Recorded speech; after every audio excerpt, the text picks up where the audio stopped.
So let's do this example. Expand the vector v equals -1, 1, 1 in the basis e1, e2, e3 given by these three vectors here. Okay, so we are assuming that this vector v is written in the x, y, z basis, and these vectors also e1, e2, and e3 are written in the x, y, z basis, and we need to rewrite vector v in the basis of e1, e2, and e3. Okay, so basically we know that vector v is, let's use column vectors, -1, 1, 1 in the basis x hat, y hat, z hat, and we want to write it as, we want to write v prime equals some new numbers, v1 prime, v2 prime, v3 prime in the basis e1, e2, and e3. So we want to find these three components that write vector v in that basis. Okay, so in the past, actually in chapter 1 of the module, I already showed you how to do it. So you already know, you already did this problem.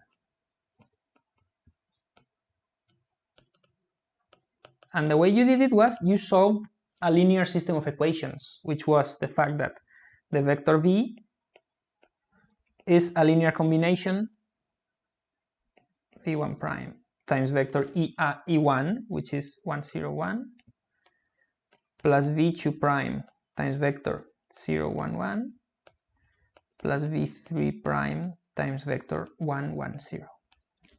So if you find the coefficients v1 prime, v2 prime, and v3 prime, that will give you the three components of the vector in the basis e1, e2, and e3, because that's exactly the vectors that we are adding here, e1, e2, and e3, and this is vector v. Okay, so you already did this without having to use a matrix. Now, the disadvantage of this method that you already knew is that you have to do a system of equations every single time that you want to change the vector v.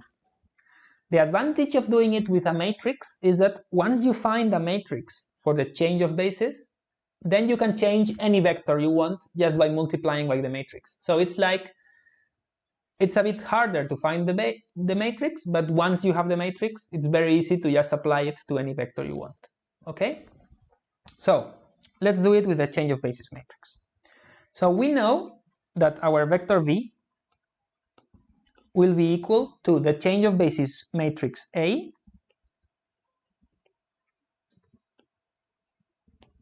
multiplied by the vector v prime, which is the same vector but written in the new basis. Okay, and we know that this change of basis matrix is simply the three vectors e1, e2, and e3 written in the x hat, y hat, z hat basis.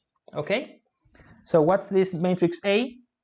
We simply have to write the three columns with the three vectors e1, e2, and e3.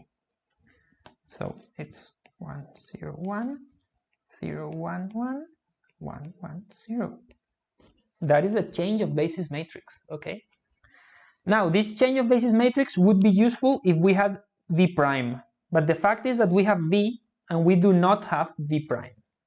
So what we need to do is we need to calculate the inverse of this matrix, because we know that v prime is equal to the inverse of A times v. So if we can find the inverse of matrix A, we will be able to do this product. Okay, so what we do is we find the inverse of A, and remember the inverse of A is the matrix of the cofactors transposed divided by the determinant of A. And you did already many examples calculating the inverse, so I'm not going to do it, but I'm just going to write here that the answer after some calculations is this: 1/2 times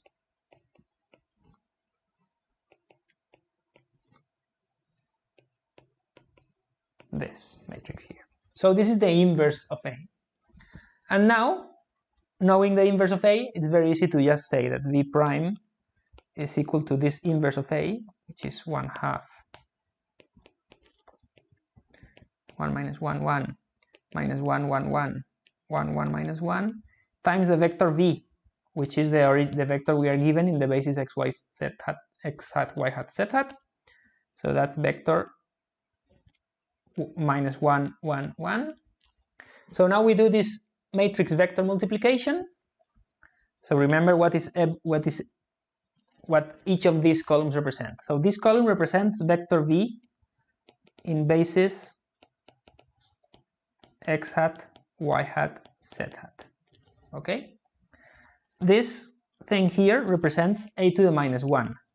It's the change of basis matrix.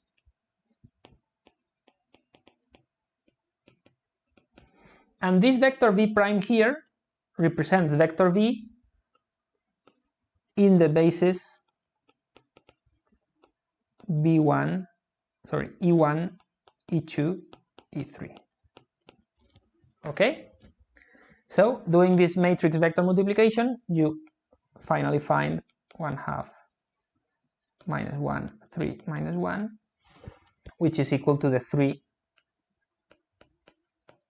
elements of the vector v prime. Okay?